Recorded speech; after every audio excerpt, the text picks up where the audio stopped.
구약성경 창세기 29장 1절부터 20절까지 봉독하겠습니다. 창세기 29장 1절입니다. 야곱이 줄곧 길을 걸어서 드디어 동방 사람들이 사는 땅에 이르렀다. 거기 들에 우물이 있는데 그 곁에 양떼 새 무리가 엎드려 있는 것이 보였다. 그것은 목자들이 양떼에게 물을 먹이는 우물인데 그 우물 아귀는 큰 돌로 늘 덮여 있어서 양떼가 다 모이면 목자들이 우물 아귀에서 그 돌을 굴려내어 양떼에게 물을 먹이고 다 먹인 다음에 다시 돌을 굴려서 우물 아귀를 덮고는 하였다. 야곱이 그 목자들에게 물었다. 여보십시오, 어디에서 오시는 길입니까? 그들이 대답하였다. 우리는 하란에서 오는 길입니다. 야곱이 그들에게 또 물었다. 나홀이라는 분의 손자인 라반이라는 분을 아십니까? 그들이 대답하였다. 아, 예, 우리는 그를 잘 압니다. 야곱이 또 그들에게 물었다. 그분이 평안하게 지내십니까? 그들이 대답하였다. 잘 삽니다. 아, 마침 저기 그의 딸 라헬이 양떼를 몰고 옵니다. 야곱이 말하였다. 아직 해가 한창인데 아직은 양떼가 모일 때가 아닌 것 같은데 양떼에게 물을 먹이고 다시 풀을 뜯으러 나가야 하지 않습니까? 그들이 대답하였다. 그렇지 않습니다. 양떼가 다 모일 때까지 기다렸다가 양떼가 다 모이면 우물 아귀에 돌을 굴려내고서 양떼에게 물을 먹입니다. 야곱이 목자들과 말하고 있는 사이에 라헬이 아버지의 양떼를 이끌고 왔다. 라헬은 양떼를 치는 목동이다. 야곱이 외삼촌 라반의 딸 라헬과 그가 치는 외삼촌의 양떼를 보고 우물 아귀에서 돌을 굴려내어 외삼촌의 양떼에게 물을 먹였다. 그리고 나서 야곱은 라헬에게 입을 맞추고 기쁜 나머지 큰 소리로 울면서 라헬의 아버지가 자기의 외삼촌이라는 것과 자기가 리브가의 아들이라는 것을 라헬에게 말하였다. 라헬이 달려가서 아버지에게 이 사실을 말하였다. 라반은 누이의 아들 야곱이 왔다는 말을 듣고서 그를 만나러 곧장 달려와 그를 보자마자 껴안고서 입을 맞추고 자기 집으로 데리고 갔다. 야곱은 지금까지 있었던 일들을 라반에게 다 말하였다. 말을 듣고 난 라반은 야곱에게 말하였다. 너는 나와 한 피부치이다. 야곱이 한 달을 라반의 집에 머물러 있을 때에 라반이 그에게 말하였다. 네가 나의 조카이긴 하다만 나의 일을 거저할 수는 없지 않느냐. 너에게 어떻게 보수를 주면 좋을지 너의 말을 좀 들어보자. 라반에게는 두 딸이 있었다. 맏딸의 이름은 레아이고 둘째 딸의 이름은 라헬이다. 레아는 눈매가 부드럽고 라헬은 몸매가 아름답고 용모가 예뻤다. 야곱은 라헬을 더 사랑하였다. 그래서 그는 제가 7년 동안 외삼촌 일을 해드릴 터이니 그때에 가서 외삼촌의 작은 딸 라헬과 결혼하게 해주십시오 하고 말하였다. 그러자 라반이 말하였다. 그 아이를 다른 사람과 짝지어 주는 것보다 너에게 짝지어 주는 것이 더 낫겠다. 그러면 여기서 나와 함께 살자. 야곱은 라헬을 아내로 맞으려고 7년 동안이나 일을 하였지만 라헬을 사랑하기 때문에 7년이라는 세월을 마치 며칠같이 느꼈다. 아멘. 거룩한 주일 주 앞에 나와 예배하시는 여러분 모두에게 하나님의 크신 사랑이 함께 하시기를 축원합니다. 지난주 우리가 함께 야곱에 관한 말씀을 살피면서 하나님을 만났다라는 말씀을 강조했어요. 야곱의 생애가 그 이전에도 있었지만 하나님을 만났다는 표현이 한 번도 나오지 않는데 지난 우리가 베델에서 루스란 땅에서 하나님을 만났어요. 그래서 그곳을 베델 하나님의 집이라고 이름을 짓게 되었다 하는 말씀을 살폈습니다. 하나님을 만난 야곱은 어떻게 변했는가 하는 이야기가 이제 오늘 말씀부터 나오게 됩니다. 물론 가는 목적지가 원래도 하란이었어요. 베델에서 하나님을 만나기 전에도 목적지는 하란이었고요. 베델에서 하나님을 만나고도 목적지는 하란이었습니다. 그런데 가는 발걸음이 달라져요. 그전에는 이걸 어떻게 가야 될까 하는 불안감, 내가 가다 무슨 일이 벌어질지 모른다는 그런 생각, 그리고 가서도 어떤 일들이 벌어질지 모른다는 안타까움을 가지고 있었지만 이제 하나님을 만난 다음부터 하나님께서 지켜주시고 하나님께서 목적지까지 이룰 것이라는 확신을 가지고 가게 된 것이죠. 신앙이란 그거예요. 이전의 삶이나 지금의 삶이나 겉으로 드러난 내용은 다 똑같아 보이는데 하나님께서 우리와 함께 하신다는 것을 알게 되었을 때 그 다음부터는 살아가는 삶의 방식이 다른 거죠. 나 혼자 사는 게 아니라 하나님께서 도우시는구나, 하나님께서 인도하시는구나, 하나님께서 그 목표를 성취하게 하시는구나, 이것을 경험하며 사는 게 바로 신앙입니다. 야곱도 그런 마음으로 하란을 갔어요. 지난 시간에 길게 이렇게 키로수를 얘기했습니다만은 860km 정도 되는 긴 거리를 어떤 우여곡절 끝에 도착을 하게 되었습니다. 자, 이제부터 하나님께서 어떻게 인도하시는가가 나타나기 시작해요. 그렇죠? 길 가는 과정을 다 성경에 쓰지는 않았으니까 이제 하란 땅에 도착해서 하나님께서 어떻게 역사를 이루시는가 하는 겁니다. 그런데 여러분, 인생에 있어서 우리의 삶이 가장 중요한 것이 무엇일까? 우리가 정말 마음을 많이 쓰는 게 무엇일까? 생각해 보면은 하나는 사랑이고요, 하나는 노동입니다. 맞죠? 예. 오늘 우리의 삶의 모든 것들을 압축시켜 보면 그렇게 말할 수 있어요. 그래서 하나는 성이고요, 하나는 돈입니다. 내내 같은 말이죠. 하나는 가정이고요, 하나는 직장입니다. 이게 바로 우리의 삶 가운데서 굉장히 많은 영향을 미치는 중요한 내용이에요. 오늘 말씀에서 야곱이 하란 땅에 도착해서 처음 벌어진 문제를 사랑과 노동이라는 관점 속에서 오늘 보면 우리들에게 주시는 의미도 충분히 새길 수가 있을 것입니다. 베델 땅에서 하나님이 어디나 계시는구나, 이걸 경험했기 때문에 베델에서 경험한 그 하나님은 하란에서도 함께 하신다는 것을 경험하면서 갈 수 있게 된 것이죠. 여러분, 오늘 우리의 삶 속에서 어디에다가 모든 걸 걸고 사는가, 이게 그 사람이에요. 그 사람이 뭘 거는가에 따라서 그 사람이에요. 그렇죠? 그래서 사랑의 모든 걸 걸면 사랑의 사람이고요, 일의 모든 걸 걸면 일의 사람이에요. 오늘 우리의 삶 속에서도 어디에 거는가를 우리가 살피면서 살 필요가 있습니다. 고대 근동지방에 이스라엘을 중심으로 이집트라든가 그 다음에 바빌론이라든가 이런 지역을 중심으로도 하나님의 형상이라는 말을 썼다고 그래요. 그 다음에 하나님이라는 말을 안 썼겠죠. 신의 형상이라는 말을 썼다고 그래요. 그들이 신의 형상이라는 말을 썼을 때 두 가지 의미를 가지고 있었다고 합니다. 하나는 신과 교제한다, 신과 교제한다는 뜻을 가지고 있었고요, 또 한 가지는 신을 대리해서 통치한다는 뜻을 가지고 있었다고 합니다. 그러니까 신과 만나는 관계이기도 하고, 또 하나는 신의 대리인으로서 다른 사람들을 통치하는 사람들이 바로 신의 형상을 가진 사람들이다, 이렇게 말했다는 것이죠. 그렇게 생각한다면 하나님께서 우리를 만드실 때 하나님의 형상으로 만드셨다는 말도 그렇게 연결할 수가 있는 것이죠. 그럼 하나님은 어떤 분인가? 또 알고 보면 하나님도 사랑하시는 분이고 또 일하시는 분이세요. 창조의 섭리 속에서 우리를 만드시고 우리를 지켜주시고 우리를 섭리하시는 하나님, 일하시는 하나님, 그리고 우리를 사랑하시되 어떻게 사랑하셨습니까? 모든 것들을 만드실 뿐만 아니라 우리를 구원하시는 하나님이 바로 하나님이라는 것을 말하고 있습니다.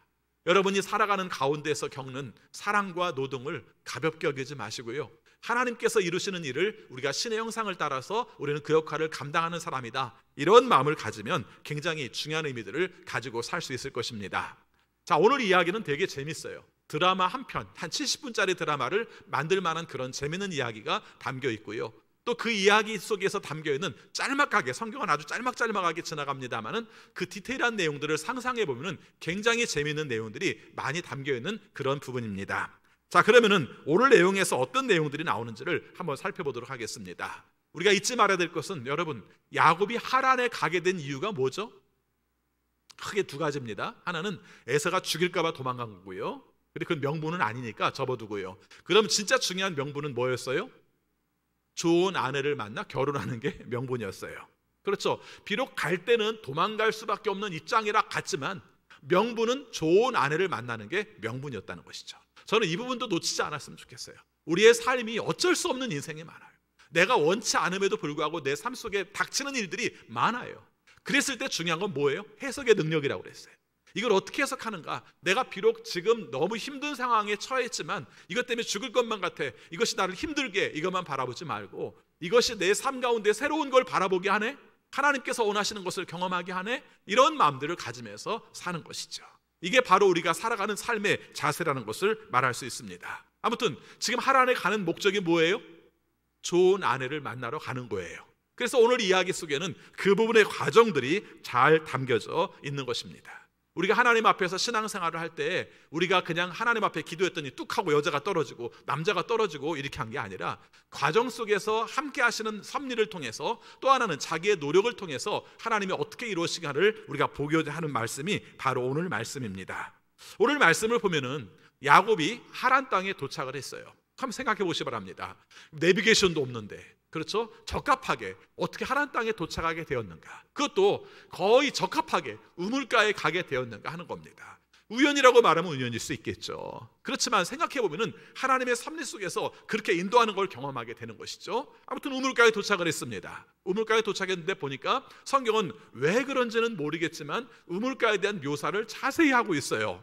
우물이 있고 그 우물을 큰 돌로 덮어놓았고, 그렇죠? 일정한 시간이 되면 양떼들과 목자들이 와서 그 뚜껑을 열고 물을 먹이고, 이런 내용을 먼저 설명을 해요. 우리가 생각할 때는 별로 중요해 보이지 않는데, 근데 뒤에 가서 보면은 그것이 중요하다는 것을 알 수 있습니다. 근데 마침 거기에 보니까 양떼 세 무리가 물가에 이렇게 다 대기하고 있는 겁니다. 그런 장면을 지금 야곱이 보게 된 거죠. 자, 그러니까 이제 야곱이 목자들에게 물었습니다. 어디서 오시는 길입니까? 이렇게 물어봤어요. 그랬더니 이 사람들이 대답을 합니다. 하란에서 오는 길입니다. 눈이 번쩍 뜨이죠? 자기의 목적지가 하란이니까. 여기서 이제 하나님께서 우리를 인도하셔서 제대로 가게 한 거죠. 사람들을 제대로 만나게 한 겁니다. 그래서 무물가에 있는 그 목자들에게 말을 걸어서 하란이 가까웠다는 것을 알게 되었습니다. 자, 그 다음에 하란은 하란인데 이 사람이 가야 될 곳이 있습니다. 어디죠? 라반의 집이에요. 자기 외삼촌 라반의 집이 자기가 가야 될 목적지예요. 한 번도 가본 적이 없는 상태 속에서 그래서 그 목자들에게 물어봅니다. 라반을 아세요? 이렇게 물어봅니다. 그렇죠? 성경에는 나홀의 손자 라반을 아세요? 이렇게 물어봅니다. 그랬더니 이 사람들이 잘합니다. 이렇게 얘기를 하는 거예요.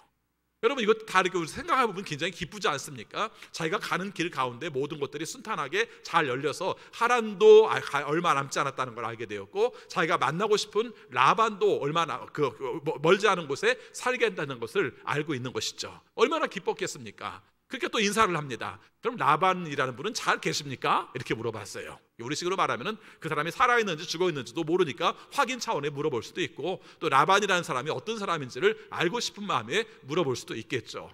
그랬더니 이 사람들이, 목자들이 대답을 합니다. 뭐라고 대답을 합니까? 예, 잘 지냅니다. 근데 그 다음 말이 뜻밖이었어요. 무슨 말을 들었습니까? 아, 마침 저기 라반의 딸 라헬이 오네요. 이 말을 들은 겁니다. 그렇죠? 라헬이 오네요. 라반의 딸 라헬이 오네요. 이 말을 들은 거예요. 그 사람이 목자인데 그 사람이 물을 먹이기 위해서 지금 이곳으로 오고 있네요. 이 말을 들은 겁니다. 자, 여러분, 이 말을 듣는 순간에 야곱의 인생은 바뀌어요.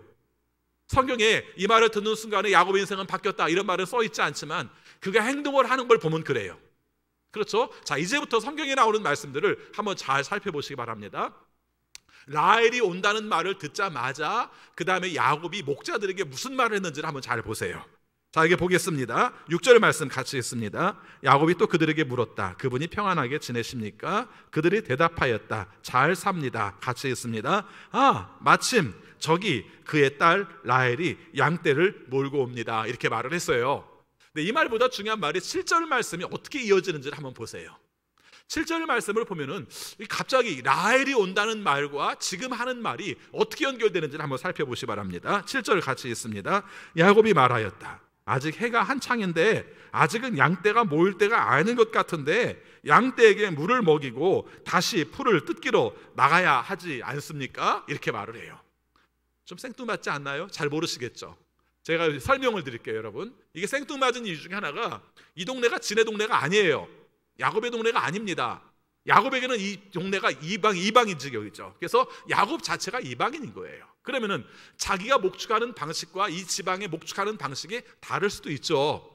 그런데 지금 간섭을 하고 있는 거예요. 자기가 이방인인데 목축업에 그 뼈를 길들여져 있던 사람들에게 한 훈수를 두고 있는 거예요. 아니, 지금 한낮인데 왜 이렇게 여기에 있어요? 빨리 물 먹이고 다시 풀을 뜯기로 가야 되는 거 아니에요? 왜 이러고 있는 거예요? 이렇게 말을 하는 거예요.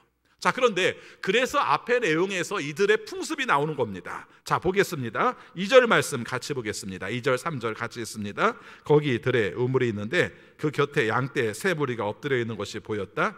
그것은 목자들이 양떼에게 물을 먹이는 우물인데 그 우물 아기는 큰 들로 늘 덮여 있어서 같이 있습니다. 양떼가 다 모이면 목자들이 우물 아귀에서 그 돌을 굴려내어 양떼에게 물을 먹이고 다 먹인 다음에 다시 돌을 굴려서 우물 아귀를 덮고는 하였다. 무슨 말이냐면요, 여러분, 쉽게 말하면은 이들의 방식이에요. 이들의 방식. 한마디로 말하면 아무 때나 물뚜껑 열고 물 주는 게 아니라 모든 양들이 함께 모이면 한꺼번에 돌 뚜껑을 열어서 우물 뚜껑을 열어서 그때 물을 주고 다시 또 물을 닫고. 왜 그랬겠어요? 물이 귀하니까. 물이 훼손돼서도 안 되고 물이 증발돼서도 안 되고, 그리고 가능하면 물을 아끼기 위해서 모든 양들이 모인 다음에 물을 주는 방식이 그들의 양에게 물 먹이는 방식이었던 거예요. 근데 갑자기 뜬금없이 야곱이 나서가지고 하는 말이, 아니 지금 낮도 이렇게 한참 뜨거운데 이렇게 계속 있으면 어떡해요? 빨리 물 먹여서 데리고 가서 풀을 뜯게 해야 되는 거 아니겠어요? 이렇게 말한 이유가 뭘까요? 그 이유가 라헬이라는 말을 들은 다음에 엉뚱한 행동을 지금 하고 있는 겁니다. 쉽게 말하면은 라헬이라는 말을 듣는 순간에 얘네들 빨리 양에다 물 먹이고 빨리 가버리고 라헬만 남아야 내가 라헬에게 접근하기가 훨씬 쉬운데, 이놈들은 지금 뭐 하고 있는 거야? 빨리 물 먹여서 데리고 가지 않고, 이 말이에요. 여러분 재밌지 않습니까? 성경에서 굉장히 행간의 의미 속에서 이런 의미들을 두고 있는 거예요. 그러니까 이 사람들이 눈치 없으니까 이 사람들이 그렇게 말합니다. 아니에요, 그렇게 하는 거 아니에요. 양떼가 다 모일 때까지 기다렸다가 양떼가 다 모이면 우물 아귀에 돌을 굴려내고 양떼에게 물을 먹이는 거예요. 이렇게 말하는 거죠. 이 사람들이 말이 틀린 건 아니지만은 야곱의 입장에서는 이거 눈치 없는 것들 빨리 가지, 도대체 왜 여기 있는 거야, 왜 안 가고 있는 거야, 이런 말들을 자아나게 하는 그런 부분이라는 것을 말하고 있는 것입니다. 자, 왜 이 말씀을 드리냐면요, 야곱이 눈이 반짝 뜨여지는 순간이 있었다는 거예요. 그렇죠? 자신의 삶 가운데서 목적이 이루어지는 순간이 있었다는 거예요. 이 부분을 놓치지 않고 있다는 것이죠. 라헬이라는 여자를 이름을 듣는 순간에 자기의 삶 가운데서 중요한 사명이 떠올랐고, 내 삶 속에서 중요한 결정이 남았다는 것을 알게 되었고, 이것을 어떻게든지 추진해야겠다는 생각을 갖게 되었다는 것입니다. 그 다음 내용들은 더 뜨거워집니다. 자, 여기 보니까 라헬이 왔어요. 그렇죠? 라헬이 왔습니다.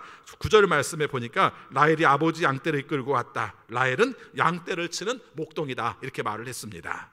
그런데 여러분 10절 11절 말씀은요, 2절밖에 안 되는 내용인데 여기에서 굉장히 우리가 생각할 수 없는 그런 극적인 장면들을 많이 나타나고 있는 겁니다. 자, 라헬이 왔습니다. 라헬의 양떼가 왔습니다. 먼저 온 세 떼의 양무리들이 먼저 있었어요. 그렇죠? 순서로 따진다 할지라도 먼저 온 사람들이 먼저 양에게 물을 먹이는 게 맞고, 그리고 이렇게 한다 할지라도 모든 사람들이 힘을 합쳐가지고 함께 돌을 옮기고 물을 주는 게 맞고, 자기가 이방인이기 때문에 나서서는 안 되는데 이 사람들이 돌출 행동을 해요. 야곱이 돌출 행동을 합니다. 자, 보겠습니다. 10절 말씀 같이 있습니다. 야곱이 외삼촌 라반의 딸 라헬과 그가 치는 외삼촌의 양떼를 보고 우물 아귀에서 돌을 굴려내어 외삼촌의 양떼에게 물을 먹였다. 여러분, 이게 되게 재밌는 장면입니다. 흔히 하는 말들에 의하면요, 돌이 조그만 돌이 아니라서 여럿이 들어서 내려놓던 돌이었다고 합니다. 돌뚜껑이, 우물의 돌뚜껑 자체가. 근데 갑자기 이 사람이 돌발 행동을 하는 거예요. 라헬이 나타나니까 돌발 행동을 해가지고 그걸 혼자 불끈 들어가지고 돌을 내려놓고, 그 다음에 먼저 왔던 사람들이 양의 물을 먹이기 위해서 기다리고 있는데 그거 다 제껴두고 어떻게 합니까? 바로 라헬의 양들에게 먼저 물을 먹이는 장면을 하는 겁니다. 자, 이걸 보고 있던 라헬의 느낌은 어땠을까요? 저거 뭐야? 저 남자 뭐야? 이런 느낌이 들었겠죠. 그렇죠? 그런 느낌이 들었을 겁니다. 힘도 세고 모르지 않습니까? 그다음에 보지도 못한 사람이고 갑자기 자기한테 이렇게 배려를 하고 이렇게 하니까 라헬 입장에서 저 사람 뭐야? 눈에 보였을 거예요. 수많은 남자가 안 보이고 이 남자가 눈에 보였을 거예요. 근데 그 다음 더 당황스러운 일이 벌어집니다. 11절 말씀 보겠습니다. 같이 있습니다. 그리고 나서 야곱은 라헬에게 입을 맞추고, 자, 거기까지 보겠습니다. 입을 맞췄어요. 조금 전까지 라헬이 야곱에게 눈을 맞추고 있었겠죠. 그렇지 않습니까? 저 사람이 뭐 하는 행동을 하고 있는 거야? 도대체 뭐 어떤 의미로 저러고 있지? 이러고 있는데 갑자기 달려들어가지고 입을 맞추는 겁니다. 성경 주석을 보면요, 이런 에스들이 나와요. 그 고대 근동 지역에서는 가족들끼리 간에 인사할 때 입을 맞추어 인사를 했다, 뭐 그런 풍습들이 많으니까 그렇게 말하고 있습니다만은, 엄격히 말하면 이 사람은 아직 가족으로 인정받은 사람도 아니고요. 그렇죠? 그 상대방이 알 수 있는 신뢰의 관계도 아닌 관계예요. 한마디로 말하면 자기가 느꼈을 때 이 사람이다, 이 사람이 나와 결혼할 사람이다 하는 마음을 가졌을 때 순발력 있게 입을 맞춤으로 말미암아 그에게 다가간 것을 말하고 있습니다. 그러니 여러분 생각해 보시기 바랍니다. 라헬이 얼마나 놀랐겠어요. 당황스럽고. 그렇죠? 자, 근데 그 다음에 더 당황스러운 일이 벌어집니다. 자, 보겠습니다. 10절 말씀, 11절 말씀 후반부에 기쁜 나머지 같이 있습니다. 기쁜 나머지 큰 소리로 울면서 이렇게 말합니다. 여러분, 이거 좀 당황스럽지 않아요? 갑자기 막 돌을 번쩍 들더니 자기 양들에게 먼저 물을 먹이고요, 그런데 갑자기 막 입을 맞추더니 그 다음에 또 앉아가지고 펑펑 울고 있는 겁니다. 야곱이 펑펑 울고 있는 거예요. 이 여자가 생각할 때 어떤 생각이 들었겠는가 하는 것이죠. 근데 서서히 여기에서 이미 성경에서 기록을 하고 있지 않지만 라헬은 야곱에게 마음이 기울은 거예요. 자기를 향한 배려, 자기에게 다가오는 그런 깊은 입맞춤, 그 다음에 거기서 갑자기 엉엉 우는 그 모습을 통해서 모성애까지 자극하는 그런 마음들을 갖게 되는 것이죠. 제가 너무 극적인 드라마적인 요소들을 가미한 것으로 보일지 모르겠습니다만은 그렇지 않고는 야곱과 라헬이 어떻게 그렇게 이어질 수 있겠습니까? 그렇죠? 성경은 그렇지 않고는 모든 성경의 인물들의 연애사를 다 기록하고 있습니까? 아니요, 없어요. 유일하게 지금 야곱에 관한 이야기가 기록되고 있고요. 그와 비슷한 이야기는 야곱의 아버지 이삭과 리브가가 만나는 과정 속에서 어떻게 리브가를 데리고 갔는가가 언급되는 정도밖에는 없습니다. 그렇죠? 예, 없어요. 연애사에 관한 이야기가 성경에서 나올 이유가 별로 없잖아요. 근데 야곱에 관한 내용에서는 이 부분들을 상세하게 묘사를 해서 야곱과 라헬이 만났을 때 어떻게 만났는가를 자세히 이야기하면서 그 한 번에 눈에 꽂힌 사랑, 내 마음속에 박힌 그 사랑이 얼마나 강렬한지를 말해주는 내용으로 표현을 하고 있는 겁니다.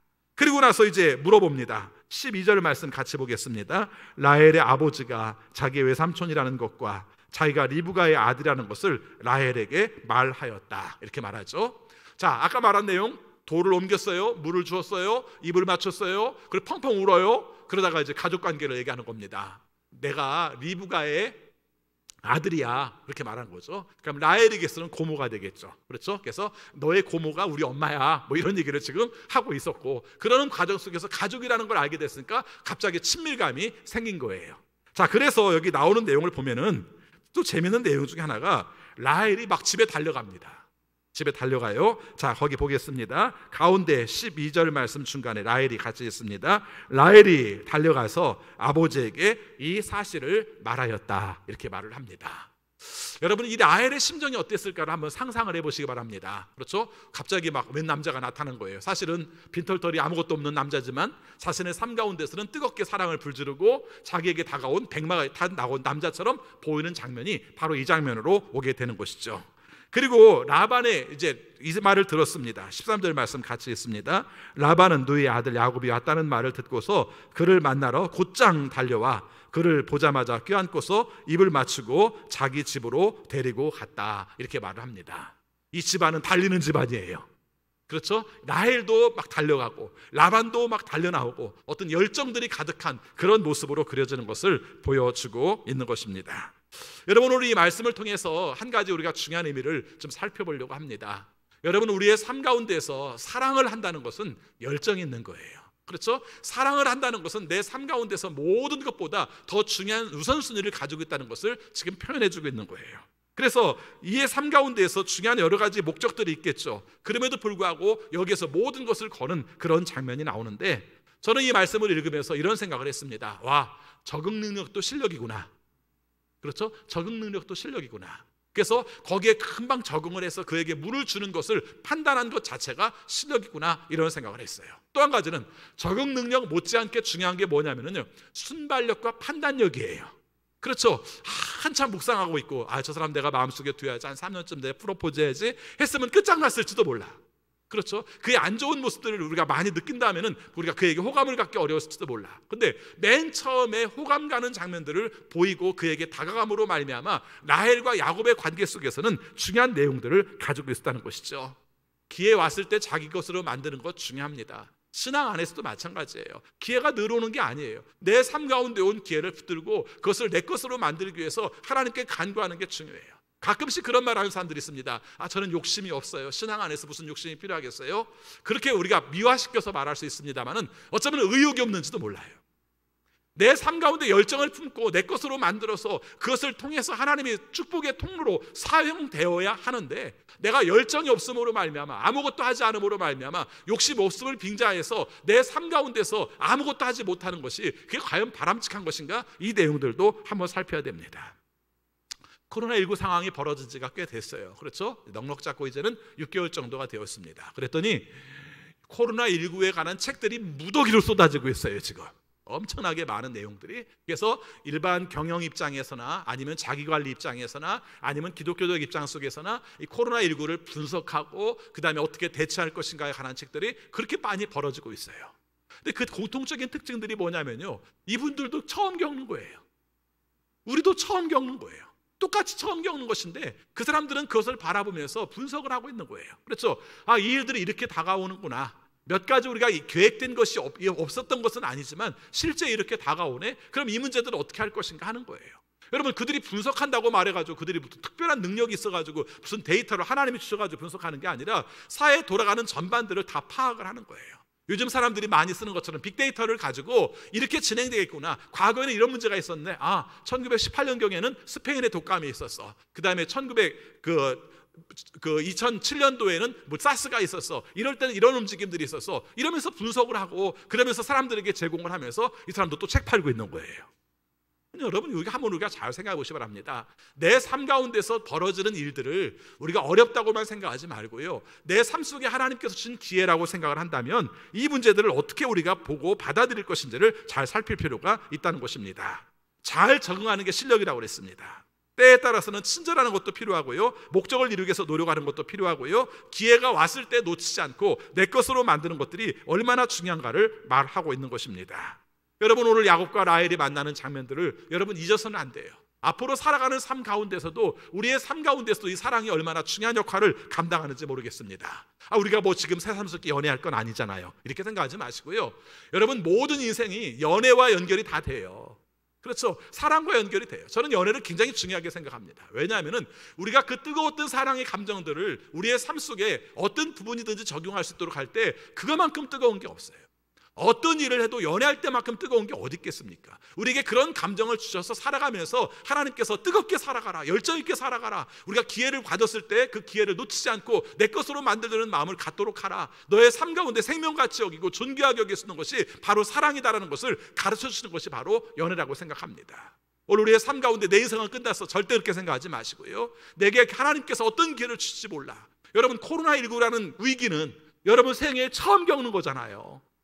그렇죠? 처음 겪는 이 위기를 우리가 어떻게 할까 하다가 보내는 것이 아니라 이 위기를 통해서 하나님께서 나를 어떻게 역사하시고 어떻게 세우시는지를 한번 살펴보라는 것입니다. 여러분, 각 가정들에 벌어지는 위기들을 살필 때도 마찬가지 아닌가요? 모든 사람이 겪는 위기가 아니에요. 그래서 나만 겪는 것 같아요. 그래서 힘들어요. 나만 겪는 고통 때문에 힘들어서 어찌할 바를 알지 못할지 모르지만 그것은 사실 생각하면 내가 극복할 일이고 내가 감당하면서 그것을 통해서 주시는 하나님의 뜻과 섭리를 찾을 수 있는 기회인 거예요. 그런 위기가 오지 않은 사람은 그런 걱정을 하지도 않겠지만 뿐만 아니라 그것을 통해서 이루신 하나님의 섭리도 발견 못하는 거예요.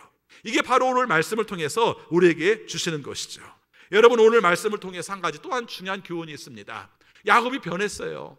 예전 같지 않아요. 어떤 면이 그런 줄 아십니까? 여러분, 오늘 말씀을 보면은 나중에 이제 품삯 정리하는 이야기가 나옵니다. 그래서 이제 한 달 동안 열심히 아마 야곱이 라반을 도와서 일을 했던 것 같습니다.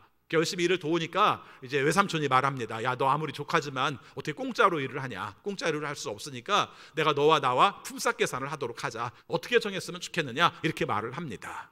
자, 그런데 여기서 중요한 내용은 라반이 요구한 게 아니에요. 라반이 요구한 게 아니라 야곱이 스스로 말하기를 뭐라고 말했냐면은 제가 저 라헬을 이뻐합니다. 내가 좋아합니다. 그렇기 때문에 저 라헬과 결혼하고 싶습니다. 그러면서 하는 얘기가 제가 7년 동안 일을 하면 품삯 하나도 안 받고 7년 동안 일을 하면 우리가 저 라헬을 나에게 결혼시켜 주십시오. 이렇게 얘기를 한 겁니다. 여러분, 한번 물어봅시다. 우리 남자분들에게 한번 물어봅시다. 아내를 위해서 7년 연봉을 바칠 각오를 가지고 계십니까? 여기서만 물어보고 또 집에 가서 또 물어보지는 마시기 바랍니다. 예, 여자들이요, 남자들에게 집에 가서 물어보지 마시기 바랍니다. 여기서 한번 우리가 생각해 보시기 바랍니다. 내가 내 아내를 얻기 위해서 7년 연봉을 바칠 각오가 되어 있겠는가? 그리고 남자들에게 제가 힌트를 드립니다. 7년이 아니라 70년도 바치겠다고 꼭 하시기 바랍니다. 아셨죠? 예, 이미 결혼했잖아요. 예, 그렇게 하시기 바랍니다. 근데 생각해 보면 이 말이 굉장히 중요한 의미를 가지고 있다고 합니다. 그 당시 지역에서 결혼을 할 때 여자에게 돈을 주고 데려오는 제도가 있었다고 해요. 있었다고 하고 그 당시 우리가 시세로 따졌을 때 그 정도 얼마큼 정도가 되었겠는가 생각해 보면 보통 약 3년 정도의 연봉이었을 거라고 봅니다. 3년 정도의 연봉. 그런데 이 사람이 그걸 뻔히 알면서 뭐라고 표현했습니까? 7년간 일하겠다고 말을 했다는 겁니다. 이전의 야곱이 아니잖아요. 어떻게 알아요? 이전에 야곱 같았으면 계산 빤히 나와가지고 그 다음에 깎으려고 했을 수도 있습니다. 그렇죠? 세상에서는 보통 3년 우리가 일을 하면은 그 연봉만큼 우리가 주면은 지참금이 될 수 있지만 뭐 외삼촌이잖아요. 뭐 이렇게 우리 고모 뭐 이렇게 이런 관계들 있지 않습니까? 그러니까 좀 1년 깎아주셔서 한 2년 일하면 되지 않겠어요? 이렇게 말할 수도 있잖아요. 그렇게 안 합니다. 안 하고 보통 생각하는 2배 이상 되는 기간 동안 일을 하겠다고 말을 한 겁니다. 왜 그래요? 사랑에 눈멀어서 그랬어요. 간단합니다. 사랑에 눈멀어서 그랬어요. 라헬이 너무 좋기 때문에 라헬을 내 것으로 만들고 싶고 내가 함께 그와 결혼해서 살겠다는 마음 때문에 그랬다는 겁니다. 한마디로 말하면 노동보다 사랑을 중요하게 여겼어요. 자신의 비전보다 사랑을 중요하게 여겼어요. 돈보다 사랑을 중요하게 여겼어요. 그래서 자신의 삶 가운데 그것이 얼마나 우리의 삶 속에서 중요한 가치가 있는가를 분명히 말하는 그런 마음들을 가졌다는 것입니다. 여러분, 야곱이 변했어요. 어떻게 변했습니까? 옛날 같으면 비열하게 사기쳐서든지 어떤 방법을 통해서든지 여러분이 상상할 수 있는 온갖 방법들을 통해서 더군다나 같이 살고 있으니까 그런 방법들을 통해서 라헬이 아버지를 설득하게 하든지 이런 방법들을 통해서 빨리 결혼하려고 했을 수도 있었을 텐데 그렇게 하지 않고 정말 바보처럼 7년 동안 일을 하고 그 다음에 결혼하겠다고 말을 하고 실제 7년이 지난 다음에 우리가 결혼에 관한 이야기를 하는 장면들을 보여주고 있는 것입니다. 왜 그랬을까 생각을 합니다. 저는 2가지 목적이 있다고 생각합니다. 하나는 하나님을 만난 다음에 이 사람이 변했어요. 사람의 노력으로 하는 것이 한계가 있다는 것을 알았어요. 그래서 내가 아무리 수단과 방법을 가리지 않고 한다 할지라도 하나님께서 도와주지 않으면 안 돼. 이런 마음을 가지면서 우리가 그 순서와 절차들을 정확하게 받는 방법에 대해서 생각을 한 겁니다. 그 다음에 또 한 가지는 말할 나이도 없이 라헬을 너무 사랑해서 그랬던 거예요. 저는 이런 말씀을 읽을 때마다 그런 생각이 듭니다. 저도 아들이 2이거든요. 그런데 만약에 저희 아이들이 한 여자를 사랑해서 7년 동안 가서 일을 한다고 하면 어떤 마음이 들을까? 내 입장과는 또 달라질 것 같아. 그렇죠? 나는 내가 좋아서 내 아내를 위해서 7년 동안 일하겠다는 마음이 가져지는데 내 아들이 바보처럼 처갓집에 가가지고 7년 동안 일하겠다고 생각하면은 저런 바보 같은 멍청이 마누라한테 빠져가지고 이런 마음이 생길지도 모르겠더라는 겁니다. 그리고 한번 생각을 해봤어요. 리브가 같았으면 어떻게 했을까?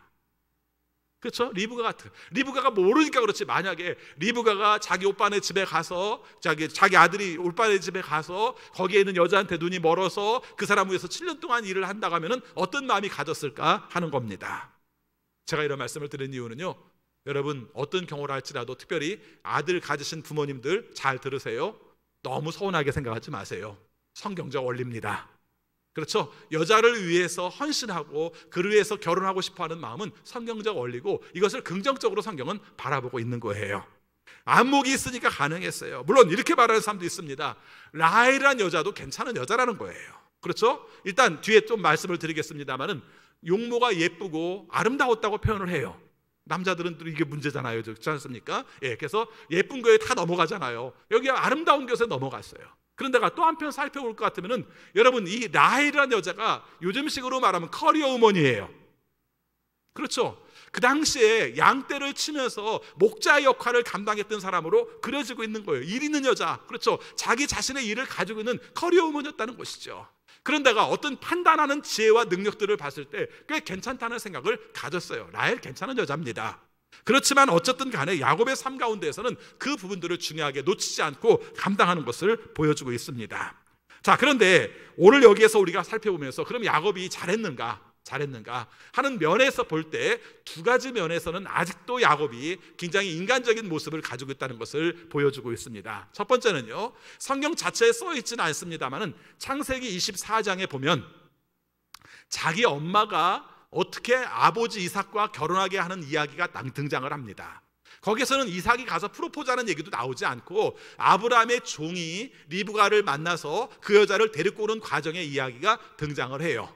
근데 거기 볼 것 같으면은 그 아브라함의 종 자체가 신분으로 보면 높지 않은 사람일지 모르지만 리브가를 데려오는 과정 속에 굉장히 중요하게 생각하는 게 한 가지가 있어요. 그게 뭐냐면요, 하나님이 가르쳐 주신 여자를 데려오겠습니다 이렇게 얘기를 해요. 그렇죠? 이 여자가 하나님이 원하시는 여자인지 아닌지를 하나님께서 가르쳐 주십시오 기도를 합니다. 종도 기도를 했는데, 아브라함의 종도 기도를 했는데 야곱은 하나님에 만났고 하나님이 원하시는 뜻을 따라 여자를 만나러 오는 순간 우리가 첫눈에 반해버려가지고 오늘 내용에 볼 것 같으면 기도한 내용이 없습니다. 역시 야곱이에요. 기도한 내용이 없어요. 그리고 하나님께 물어본 내용도 없습니다. 라헬과 결혼한 것이 잘못됐다는 것은 아니에요. 그러나 한 가지 생각해 본다면 이미 창세기 24장에서 그 내용이 나오고 있고 29장과 연결시켜 볼 것 같으면 야곱은 그런 면에서는 아직도 하나님과의 관계 속에서 늘 마음이 급해요. 이미 그런 경험을 한 거예요. 내 삶 속에 중요한 것은 하나님께 달려있다, 하나님이 원하시는 뜻대로 살 뿐이야 라고 말하면서도 순간 내 마음 속에서 먼저 뛰쳐나가는 건 뭐예요? 내 욕망, 내가 믿을 수 있는 내가 신뢰, 내가 가지고 있는 것, 이것을 먼저 보여주는 것이 바로 야곱이라는 것을 말합니다. 제가 뭐 야곱을 폄하시키려고 이 말을 하는 게 아니라 이게 사람이에요. 늘 기도하고 하나님이 원하시는 뜻대로 살겠다고 하고 그러다가도 어떤 순간이 되면은 내 삶 속에서 중요한 것들을 놓쳐버리고 내 삶 속에서 별것 아닌 것들의 모든 것을 걸고 있는 것이 우리들의 모습이다, 이런 내용들을 말할 수 있습니다. 또 한 가지, 야곱의 약한 점이 바로 그겁니다. 뭐에 빠졌어요? 미모에 빠졌어요. 자, 여러분 보겠습니다. 오늘 말씀에 보니까 야곱에 관한, 라헬에 관한 내용들이 등장을 합니다. 17절 말씀 같이 읽습니다. 레아는 눈매가 부드럽고 라헬은 몸매가 아름답고 용모도 예뻤다, 이렇게 말을 합니다. 개역 성경에는 안타깝게도 번역이 다르게 나옵니다. 레아를 뭐라고 나오냐면은 안력이 부족하여, 이렇게 말을 합니다. 그래서 시력이 부족한 것으로 말을 하고 있습니다. 그 당시에 시력 얘기를 했다는 것 자체가 신기하긴 해요. 그렇죠? 근데 우리 성경에는 눈매가 부드러워라고 표현을 하고 있습니다. 그래서 이것이 부정적인가 긍정적인가에 대해서 논란들이 있습니다. 근데 일반적으로 볼 것 같으면은, 한마디로 말하면은 뭔가 이렇게 우리식으로 말하면 레아는 좀 착하게 생겼고 그 마음속에서 이렇게 온유함이 있는 그런 눈매, 이런 눈매로 일반적으로 보고 있습니다. 그래서 아름다운 것은 라헬이 훨씬 낫지만 어떤 마음의 깊이라든가 어떤 생각이라든가 인상이라든가 이런 면에서는 훨씬 부드러운 면을 가지고 있는 것이 레아라고 표현을 하고 있습니다. 이 세상의 모든 일들이 다 이렇게 벌어졌잖아요. 착하고 아름답고 온유하고 보다는 굉장히 아름답고 섹시한 것이 더 멋있게 보이잖아요. 이런 가치관 속에서 바라볼 때 여기서 야곱은 누구를 선택했는가? 바로 라헬을 선택했다고 그렇게 말을 하고 있습니다. 나쁘다는 뜻은 아닙니다. 그러나 한 가지 살펴본다면 그 마음 가운데에서 어떤 생각들을 가지고 있었는가, 기준이 무엇인가에 대해서 이런 뉴스들을 가지고 있다는 것을 표현하고 있는 것입니다. 오늘 말씀을 좀 이렇게 정리하려고 합니다. 품삯 계산을 7년이라고 말을 했어요. 품삯 계산을 7년이라고 말했는데 이 7년의 여간의 기간들을 뭐라고 표현했는가를 한번 보시면 이런 말이 나옵니다. 20절 말씀 같이 읽겠습니다. 야곱은 라헬을 아내로 맞으려고 7년 동안이나 일을 하였지만 라헬을 사랑하기 때문에 7년이라는 세월을 마치 며칠같이 느꼈다, 이렇게 말합니다. 저는 이 부분을 이렇게 해석하려고 합니다. 여러분, 야곱은 정말 돈보다는 사랑을 선택한 사람이에요. 맞죠? 맞습니다. 그리고 자신의 삶 가운데서 열정을 가지고 그 역할을 감당하기 위해서 최선을 다한 사람이에요.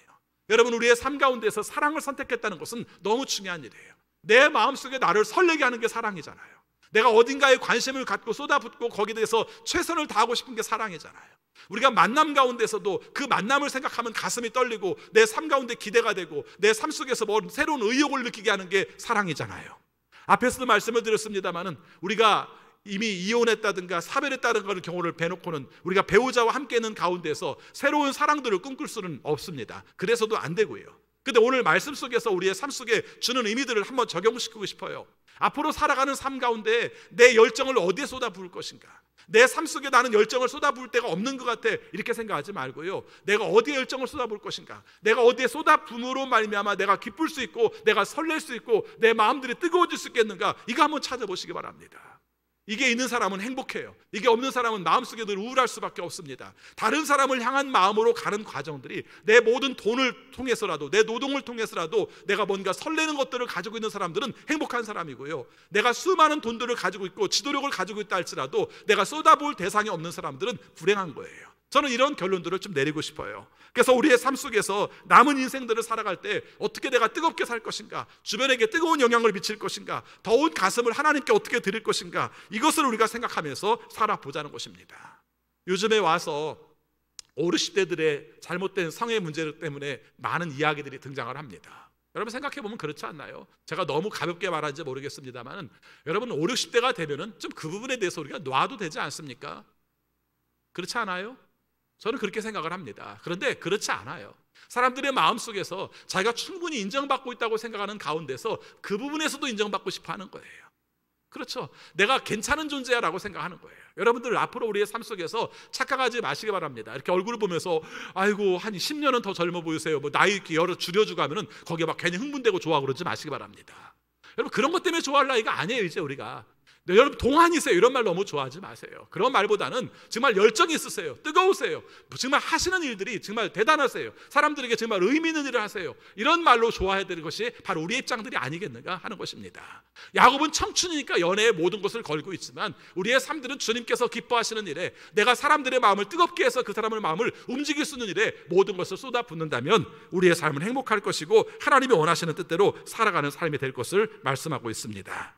언제 어떤 경우를 할지라도 내 가슴이 뜨거워지고 설레질 수 있는 일은 사랑이다. 이 마음을 가지고 행복하게 살아가는 여러분들이 되시기를 바라겠습니다. 기도하겠습니다. 아버지 하나님, 저희들을 사랑하셔서 오늘도 주의 말씀을 통해서 우리 자신을 보게 하심을 감사합니다. 하나님께서 야곱을 만나주심으로 야곱의 인생이 바뀌었습니다. 베델 이후에 하란을 가는 과정은 하나님께서 지켜주시고 돌봐주신 것을 경험했을 뿐만 아니라 만남의 축복을 허락해 주신 것도 알았고 그것을 놓치지 않고 자신의 것으로 감당하여서 하나님이 원하시는 뜻대로 실행해 나가는 야곱의 모습을 보았습니다. 무엇보다도 노동보다는 사랑을, 돈보다는 사랑을, 그리고 직장보다는 사랑을 선택한 우리가 야곱의 마음을 본받아서 우리의 삶 가운데서도 가치 있는 일에, 가치 있는 사람에게 하나님이 원하시는 뜻에 우리가 가슴 뜨거워지고 최선을 다할 수 있고 우리의 돈도 쓸 수 있는 우리의 삶들이 되게 하여 주옵소서. 매일매일의 삶 가운데에서 그저 하루하루 마지못해서 살아가는 인생이 아니라 사랑하기 때문에, 뜨겁기 때문에 7년을 며칠처럼 살아갈 수 있는 우리의 삶이 될 수 있도록 인도하여 주옵소서. 예수 그리스도 이름으로 기도하옵나이다. 아멘.